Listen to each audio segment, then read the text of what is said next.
Thomas, Percy, and James were looking at the early morning sky. "Everyone's so much happier when springtime comes," said Thomas. "Everyone except Sir Topham Hatt," grumbled James. "He seems to be working us harder than ever. I'm tired of these coastal runs." "He just wants everything to be ready for the holidays," replied Percy. "Anyway, salty air makes me all cheerful in my smoke box." "Pah!" snorted James.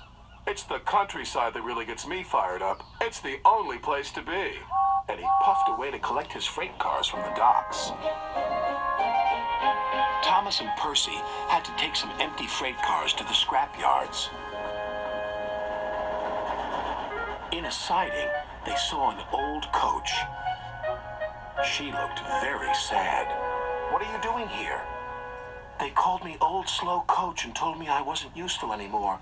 Now only the mice ride in me." "Well, you may be dusty, but you look in perfect shape." The yard manager appeared. "Come along. I have freight cars for you to take away." "Excuse me," said Percy's driver. "Can you tell us about this coach?" "Old Slow Coach. She's been here for years. She'll be broken up when we find the time." The engines were dismayed. "We'll try and help you," said Thomas. But he didn't know how. Meanwhile, James was enjoying himself.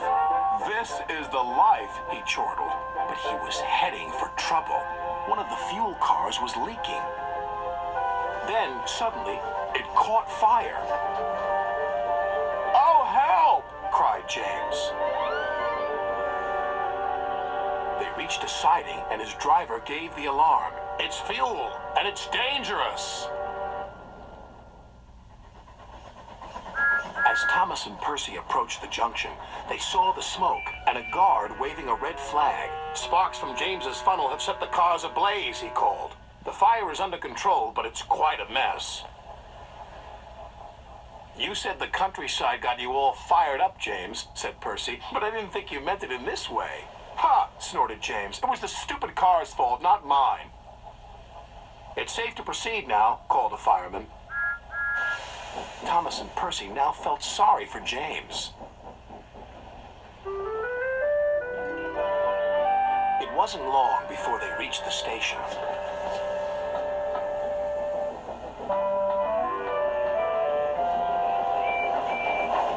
Later, as they were having a long drink at the water towers, they suddenly heard a commotion. "What's the matter?" Thomas asked.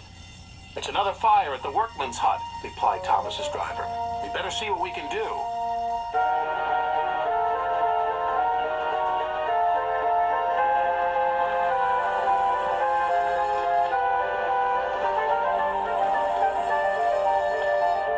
The fire engines had a big problem. "We are completely out of water," cried a fireman. "We can't use seawater because it clogs our works. We'll just have to let that building burn." Then Thomas had an idea. "Why don't you use the water in our tanks? We've just refilled them." The firemen wasted no time. "You're very clever engines," chuckled their drivers.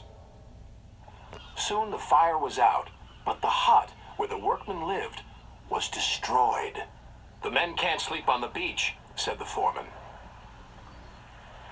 "What about Old Slow Coach? She would be perfect for the workmen," said Percy. "Comfy, too," added Thomas. "What a good idea, Percy," said his driver. They phoned Sir Topham Hatt, who agreed. "She'll be spick and span by the time you collect her." And she was, and very happy, too. "I can't thank you enough. I feel splendid." The engines buffered up to her, and she set off happily for her new home.